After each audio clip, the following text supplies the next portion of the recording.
Your Excellency, Madame la Secrétaire Générale, Honorable Chairman, wise members of the jury who will decide of tonight's happy ending, delightful timekeeper, I know, all good things eventually have come to an end.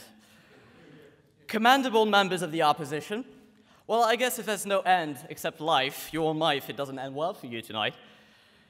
Dear colleagues of the proposition, optimistic and all, ladies and gentlemen, I believe the government has already done a marvelous job explaining the motion to you, but let me bring the final proof, the final argument. John has beautifully explained how this phenomenon works at an individual level. Then Paul tackled the social level, what it means for the society, how it pushes the community to adopt this mechanism, all is well that ends well, for greater social cohesion. Now, ladies and gentlemen, I'd like you to broaden your thinking. I'd like you to step up a level and ask yourselves, why? It's very important. It is actually quite capital. Believing all is well that ends well is indeed capital. It offers better chances of survival and progress through a hopeful and positive outlook on life. But before that, because I have to go back to something that was not quite as positive, and by that I mean the opposition's case tonight. I'll start with, you say an ending cannot be well for anyone. It's fine, but it does end well for some people. These are the ones we're talking about. When it's well, not when it ends badly, and we recognize that. And we're not talking about them. Maybe one day it will end well for them too as well, if you were as optimistic as us, and maybe it will end well for you as well, one day. I have another point. You accuse us of being naive. Well, that's not true. We recognize that there is poor, brutish, nasty, horrible aspects in life.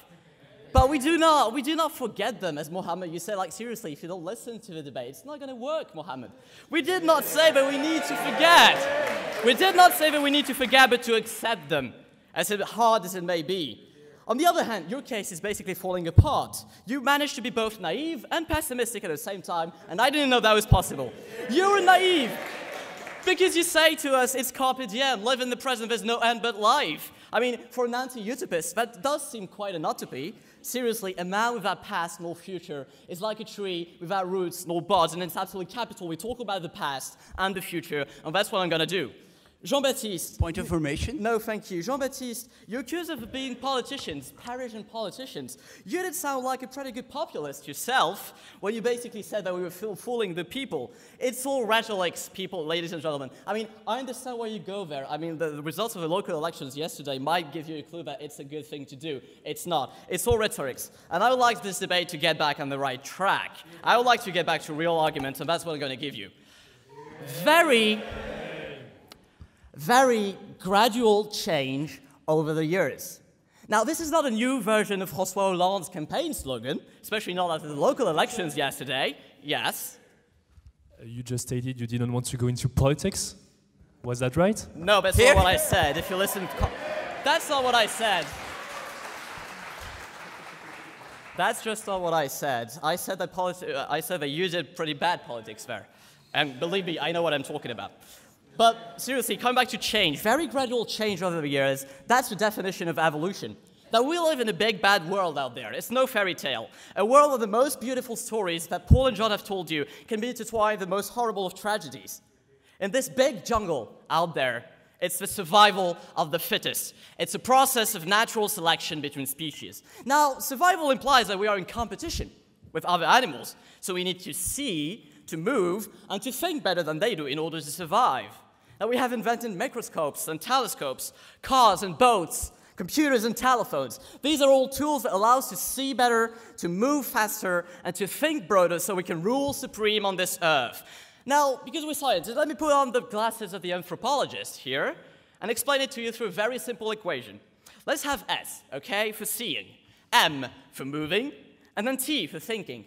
They all need to be completed by P squared. P squared is positive perception. Let me repeat this. S plus M plus T completed by P squared. Positive perception. Those who are able to use all the benefits of a happy ending are the ones who maximize this formula, which you don't. No, thank you. Positive perception, P squared, is what gives them the extra edge to survive, and that's resilience. Let me take one very simple example. When man discovered fire, millenniaries ago. It wasn't easy. We didn't probably know what we were doing at the time, and it may very well have happened to us doing it on purpose, but we did it anyway, through that survival instinct, through resilience. Each time nowadays an experiment fails and you know about it, there's only one way to keep hoping one day it will work for good, and that's hope, found through resilience. It's essential. It's what allows you to sing, "I will survive" with Gloria Gaynor, instead of basically doing the Jim Morrison band, The Doors, and actually singing, "This is the end." No. Hope, ladies and gentlemen. Thank you. Point of information? No, thank you. Hope that came from that positive perception I just talked about all comes from believing. And that leads me to my final argument. That little touch of magic we've been talking about all evening, right there, changes everything. It undermines all the opposition's arguments. Believing that all is well that ends well not only allows us to survive, it's at the core of progress. I have one last piece of evidence that the opposition might be familiar with, the conquest of space. From the end of the 19th century, we looked towards the sky and sought to conquer the clouds. We built airplanes. We accomplished the long-lost dream of man. We learned how to fly. But then we decided it wasn't enough. We decided to look to the heavens and aspired to conquer space.